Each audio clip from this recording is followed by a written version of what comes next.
When I look back at my life, I can see that almost every season of burnout, resentment, or emotional fatigue had the same root. I believed that the only way to be worthy was to do more. There was always another need to meet, another crisis to manage, another role to fill. I thought slowing down meant I was falling behind or giving up or being lazy. It took me a long time to learn that doing less isn't a sign of weakness or a lack of ambition. It's actually a powerful skill. It's the art of reclaiming your attention, your energy, and your authority over how you move through the world. And like any art, it takes practice, especially for women who have spent decades being rewarded for functioning beyond capacity. Let's start by acknowledging how deeply we've been conditioned to tie our worth to our output.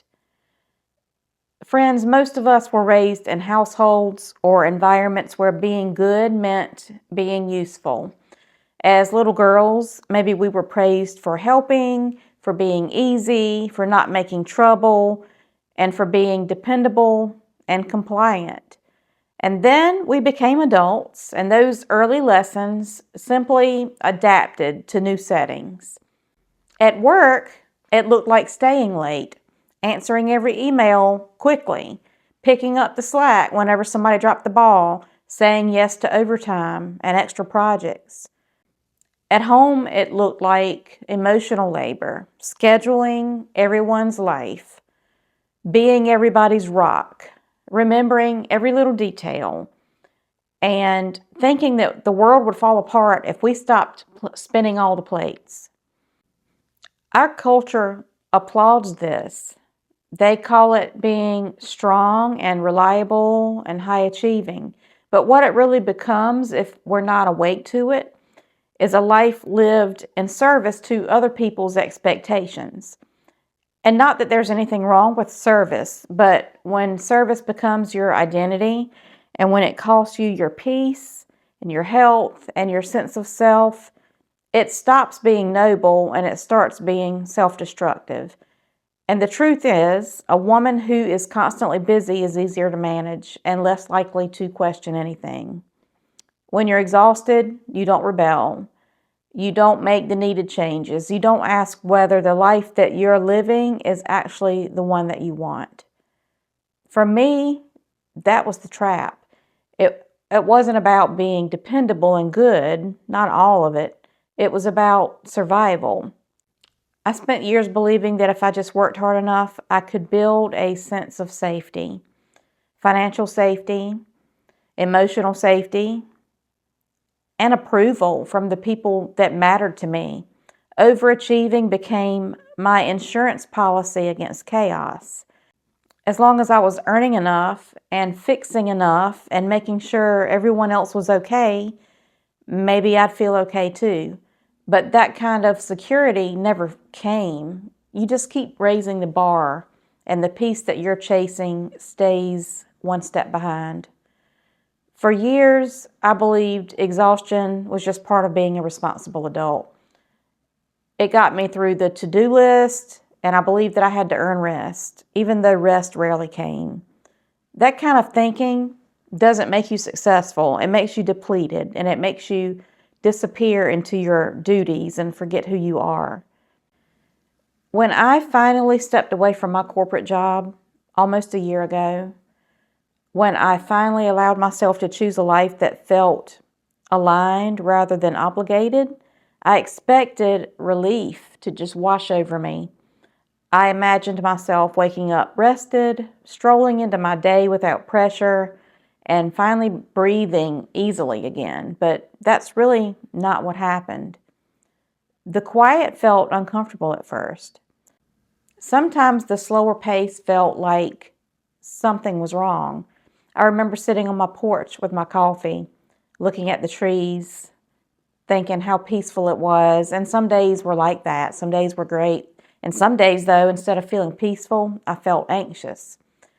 It felt like I was forgetting something. My mind would start looking for problems to solve or ways to be productive because that was my familiar rhythm. Years of running 100 miles an hour don't just disappear when you stop. Your nervous system stays wired for chaos and emergencies. Slowing down forces you to meet yourself in that raw, unfamiliar space where there are no distractions. And sometimes what you meet there is exhaustion that you haven't yet acknowledged, emotions that you haven't processed, or grief that you never slowed down long enough to feel. I had to learn that discomfort isn't failure. It's a sort of detox. It's all the parts of you finally catching up. Your mind and your body adjusting to not living in crisis mode. And the truth is, a lot of women don't know how to slow down because they're afraid of what they'll feel when they do. But feeling is part of healing, and healing is what follows you when you stop trying to outrun your own pain. The feelings that you buried under all that doing. From a physiological standpoint, your body is designed for cycles of activation and recovery, not permanent alertness. The fight or flight state is meant for emergencies, not for everyday living. But when you spend years running on stress hormones, your body forgets how to relax. You don't just lose the ability to rest, you lose the ability to recognize when you even need to rest. Doing less isn't indulgent, it's essential. When you rest, your brain literally shifts into a state where healing and creativity and memory consolidation, emotional regulation, long-term planning, all that becomes possible again. That's why some of your clearest thoughts and breakthroughs arrive in moments of stillness, in the shower, on a long solo drive, on a slow morning sitting on the porch. We've been conditioned to value logic, productivity, and measurable results, but intuition, clarity, and discernment live in the quiet. You don't access wisdom when you're rushing. You access adrenaline when you're rushing. Those are not the same thing. When you allow your nervous system to soften, you stop reacting and you start choosing. Rest doesn't take you out of your life, it brings you back into it. Nature doesn't run on maximum output all the time. Seasons shift, tides ebb and flow. Trees rest before they bloom again. Everything in nature honors this rhythm, yet somehow we've convinced ourselves that we should function like machines. Here in the Northern Hemisphere, winter is right around the corner. Nature is going into a kind of a hibernation here, and for the past few years, I've started to follow suit this time of year. I've learned to see winter not as something to endure like I used to, but as an invitation to slow down and rest and reflect and recharge.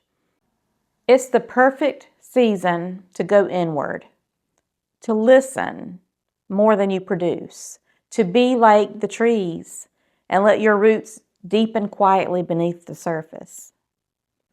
Women, especially, are cyclical by design. Our energy ebbs and flows like the tides, not just hormonally, but emotionally and spiritually too.